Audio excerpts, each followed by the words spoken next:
My cardio is high, my hips are loose, the hips don't lie, for he is Daniel Bryan, and he summarizes how most Washingtonians think on a daily or even hourly basis. Our hips don't lie, and they're always very, very busy. Have fun unseeing that. I'm John Rentham with my review of WWE SmackDown, as well as my WWE Royal Rumble 2021 predictions. The reason you're not getting two separate videos this year and they're Human Centipede together in one is because while I think this Rumble event can be pretty good, all things considered, and the Thunderdome, the award-winning WWE Thunderdome, is still going to be in front of no fans, and there's only 5 matches. So hopefully it's going to be shorter. Hopefully there's going to be some good surprises. I'll talk about that when I do my predictions, but honestly, this Rumble event, it's just not worth doing a separate video for. Let me know your Rumble predictions in the comments, please, and also let me know what you thought of this SmackDown, because it had its moments. It also kind of felt like Raw in the sense that they just were running with a slim crew and they just had to, have people work twice, and just, especially like the last 40 minutes. Holy fuck, it was just goddamn repetitive because they had nothing else left. It's like they booked half a show and they were like, okay guys, everybody just keep working until the show ends. That was probably the mindset and the edict. Anyway, Daniel Bryan shows up and says, I don't know how many Mania moments I got left in me. He's hyping up the Rumble match. And to be fair, I think this Mania and next Mania, and then he's done. He'll retire on a high note, putting somebody over, and then he'll be a great creative force behind the scenes. I think he is one of the reasons the SmackDown has actually been much more passable at worst and even pretty good at best, because he understands that wrestling is a goddamn sport. And also he can be the tremendous family man he's been and enjoy his time as a dad because he's fucking goddamn earned it. Anyway, here's Styles and Omos because of the brand-to-brand invitational, like the wildcard rule, but more professional. They end up deciding to have a one-on-one match. And he says, with or without Omos, I'm still going to kick your ass. Then Kayla shows up in the back interviewing Bayley. Bayley says, I'm going to drive Bianca into the darkest hole she's ever been in her life. Or she's going to drive Bianca into Bayley's dark hole. Fox would probably want that. Would you want that? Let me know in the comments. And let me know if you think that these jokes are really goddamn bad. They are, but I'm going to keep goddamn saying them because what the fuck else am I going to do? SmackDown was kind of eh. So, Bayley and Bianca, very good match. Bianca got the win. This was well-paced. I like this. This could have main evented, well, maybe not main event. This could have main evented the show and it would have been great. This could have been the opening match for a lot of pay-per-views and been really good. Like, these two women are very, very talented. Bianca has taken to this very well, and Bayley, the veteran here, this was really good stuff. I'd like to see this, be a post-Mania feud over the championship with Bianca being the SmackDown Women's Champion, because I think that's where they're going to go. I hope it's where they go. And afterwards, Bianca was very emotional. We then get Dominic attacking Corbin, trying to display some personality. That is goddamn adorable. We have Dominic versus Corbin while Ray's on commentary, hopefully with a booster seat so he can see the ring. And he's trying to put over his son. His son takes a bad spill into the ropes. I hope he's actually okay because I look kind of rough. And today is 1, 2, 3. Corbin was also bleeding from the arm, so I hope he's all right. So Sonya is backstage with Big E. I want to say right now it is a joy to see Sonya Deville back because she's bright, she's got a great presence, great in the ring. She's goddamn beautiful. She really is. She's a great spokesperson for the company. I fucking love Sonya Deville, and I'm so happy that she seems to be in a better place after that fucking goddamn bullshit that I hope that fucking guy stays in jail because he never deserves to see the fucking light of day after what he did. But Sonya, really great to see her back. But Big E's there, and then Miz and Morrison show up. Brand-to-brand invitational, and Big E calls him over the hill. To be fair, Morrison is what he is, even though he looks exactly the same as he did in 2006, and Miz is what he is. What he Miz, if you will. And they have a bit of a brawl. This factors in later. Natty versus Tamina on backstage. Winner's the number 30 entrant in the Rumble. Okay, I don't mind it. I mean, would I like to have seen it on SmackDown? Sure, but it's a way to hook people to actually watch the backstage show before the Rumble. It's a way to hook people. If Fox is going to invest money in this, they're going to want to hook, and it is what it is. Have Natty win, though. I have no desire to see Tamina as number 30. Though that would mean that she would be out of the Rumble in a couple minutes, but I still think Natty deserves something like that and give her 10 minutes and just give her a moment. Give her a really good moment. But anyway, Kalisto walked under a closed door to greet Sasha, despite the fact that his hat was taller than him. And then Sasha berates Reginald, saying, hey, what does Carmella like to drink? Well, when I break her jaw, she is going to, drink whatever, I give her. And you're going to give her that, and he's speaking French and all this. And I don't know what this segment was for, or who it was for, but Reginald, hey, feature the guy a little bit more. Show what he can do in the ring, because he really showed what he could goddamn do. That was some impressive athletic shit. last week. Zayn then talks to Nakamura about conspiracies. Nakamura says, I appreciate it, but go to hell. Reigns and Owens have a separate screen thing, and look, they tried. Oh my God, did they try. Owens got off some good lines about family and everything and was really fired up. I also am not as invested in this feud I think as other people are. That doesn't mean I think the match is going to be bad. I just don't care. And the split screen thing, this is probably the best one they've done in a while, but it's still typical. It is what it is. And Owens carried the goddamn thing while Reigns just was what he was. Tribal chief, all that jazz. Then we get Goldberg and Drew package. I'm worried what they're going to do with Goldberg. Really worried. Bryan and Styles. Okay. We have Cesaro joining commentary, and this is good, but Sammy shows up. Bryan gets sent into the steps. Sammy's around with his signs like stand against oral injustice. May have misinterpreted that, but you always want to stand against oral injustice. Moving on. Then Big E's out, and he throws Sammy near Cesaro, so Big E beats up Sammy. Cesaro starts to beat up Big E. Bryan dives on Sammy and Cesaro. Sammy and Cesaro. And then we get a melee where Bryan gets a DQ win because Sammy attacks him. We get Nakamura down. We get a 6-man tag that is interrupted by Miz and Morrison. And then Otis is here. It's a 9-man tag that is made a 10-man tag when Sheamus just shows up. And then eventually Bro kicks Sammy 1, 2, 3. And then Braun returned. Proud Boy Strowman is back. Great. I didn't miss Strowman one goddamn bit. That's all I really have to say about that. Strowman is going to be in the Rumble, so I'm just going to go with that. So let's do the Rumble predictions now. Not a bad SmackDown, but here we go. Predictions. Okay. Asuka versus Charlotte with Asuka and Charlotte versus Nia and Shayna. Let's just roll with that. Women's Tag Team Championships. I think Nia and Shayna are going to get these back.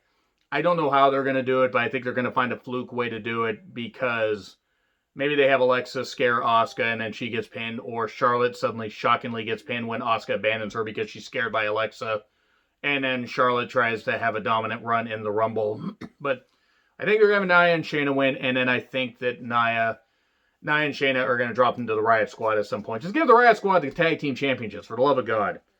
They should have never gone on Asuka and Charlotte.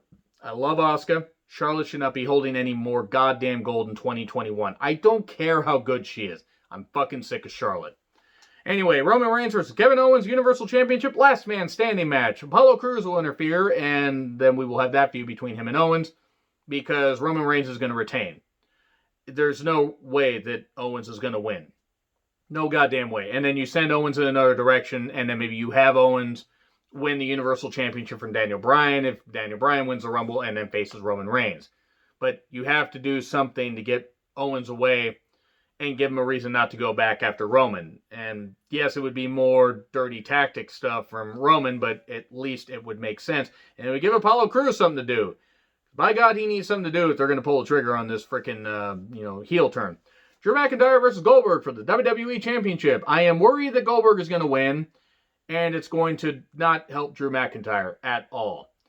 I really would have been worried had they not had Drew drop the title to Orton after, right around Hell in a Cell, or at Hell in a Cell, and then winning back a few weeks later.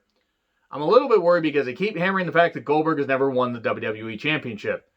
And then maybe you have Keith Lee and Drew McIntyre compete at Mania in a 3-way to hide the fact that Goldberg can't fucking go anymore, and really couldn't go in 2000 either, or 2001.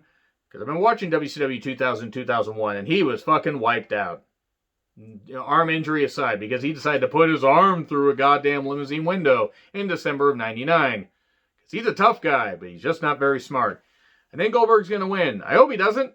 I hope Drew McIntyre wins. Because the WWE Championship to stay on people that actually, are there all the time. They can draw fans. I don't think Goldberg's going to draw any fans, but I think Goldberg's going to beat Drew McIntyre, and I'm going to fucking hate it. And I hope I'm wrong. If he wins, I'm going to fucking rage. Then we get the Women's Rumble match. Okay, Rhea versus Bianca Belair. I'm going to go through the women that are involved in this. So Natalya obviously is part of the fray. So we have her, Tamina, Ruby Riott, Liv Morgan, Shayna Baszler, Alexa Bliss, Peyton Royce, Dana Brooke, Mandy Rose, Bayley, Bianca Belair, Charlotte Flair, Nia Jax. Okay, so Bianca winning would actually be great because her versus Sasha would be money. If she doesn't win, you could have her win the Elimination Chamber and then face Sasha that way if they'd still do Elimination Chamber. Or she could win a tournament, #1 contenders match, whatever. You could have her win, a gauntlet match. Bianca versus Sasha would be money at Mania, and I think that's where they're going to go. If Bianca doesn't do it, I have Rhea Ripley showing up and Rhea Ripley dominating the goddamn thing and tossing out Charlotte.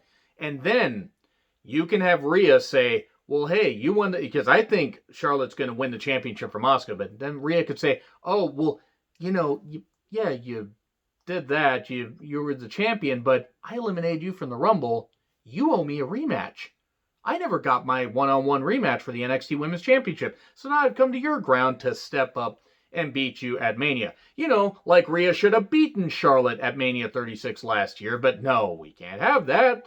And I was already angry about that anyway, but I think Rhea Ripley or Bianca will win. I'm going to go with Rhea Ripley making a shocking debut. I have Vanessa Bourne joining the fray and having 15 to 20 minutes. I think Billie Kay should be in there getting a good showing. Chelsea Green might be in there. They got a lot of women they could put in there. They could put Toni Storm in there. They could put Mercedes Martinez in there. Io Shirai. They could put a whole lot of women in this, and I think it could work. Now, they could pad the field out by having Cora Jade and Gigi Doran, Priscilla Kelly and Elena Black. I'm still struggling with those new names. They could fill the field out with a whole bunch of new people. But I think Vanessa Bourne should have a good showing. I think Peyton Royce could show up quite a bit, but I got Rhea Ripley or Bianca, and I'm going to go with Rhea Ripley winning the Royal Rumble like she should have. Now for the men. Daniel Bryan, Bobby Lashley, AJ Styles, Randy Orton, Otis, The Miz, Jey Uso, Cesaro, Jeff Hardy, Sami Zayn, Dolph Ziggler, Shinsuke Nakamura, Big E, John Morrison, Sheamus, Mustafa Ali, Edge, and Braun. Proud Boy Braun. No, I don't have him winning. Thank fuck. I have Daniel Bryan winning. That's the most likely. I think him versus Roman Reigns would be really good. Edge could win. Now, Edge winning, I wouldn't be against. Him versus Drew would be fine. Him versus Goldberg would be less than fine. But Bryan challenging Reigns seems most likely. Here's another thing they could do. They could have Goldberg lose and then they could against Drew, and then they could have Goldberg enter the Rumble, and he could beat everybody that's left, lasting about 3 minutes, which is about all Goldberg can do.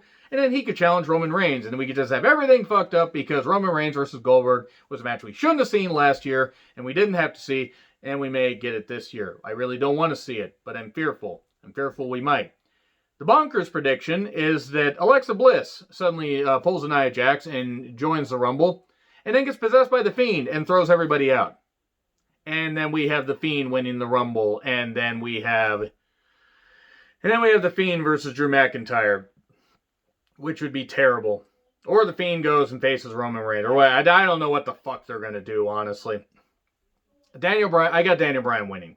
But they could go fucking bonkers, and they ruin the goddamn Royal Rumble by being really goddamn stupid. I'm going to be goddamn pissed, goddammit, because I'm going to goddamn my way through the rest of this whole damn thing. But honestly, I really hope that they go with the good, Rhea Ripley or Bianca, and then Daniel Bryan winning the Rumble. But if they have Edge win, I'm not against Edge winning. I just don't think he needs it. I think he can challenge Drew on his own. But Daniel Bryan winning would be really goddamn cool with one more dance at glory. And as for the men, Damian Priest, I think, will actually debut in the men's Rumble. Give him a Diesel-like run, have him eliminate a few people, and give him a good showing. Chad Gable, I think, could be in there. I think you could pad out with a few people. I don't really know. Keith Lee, I think, should, be in the final 3 or 4. At least I think he should. Other than that, though, I don't know what other surprises they could do. Now, I will say, though, in closing for the women, they could have Eva Marie show up, and I'm saying right now, I don't give a shit about Eva Marie coming back to wrestling. There are people that like her, that's fine. I don't. So I'm just saying that. It's like, for the love of God, don't have her win. Do not have Eva Marie win. We don't need to see Eva Marie versus goddamn Sasha, because if Eva's wrestling ability is anything like her acting ability in Hard Kill, we are fucked. So I don't think she's going to return, but if she does, for fuck's sake, don't have her win. Just don't. Anyway, let me know your thoughts in the comments. Like, share, subscribe, Twitter handle in the description. I'm John Ritlin. I'll see you soon.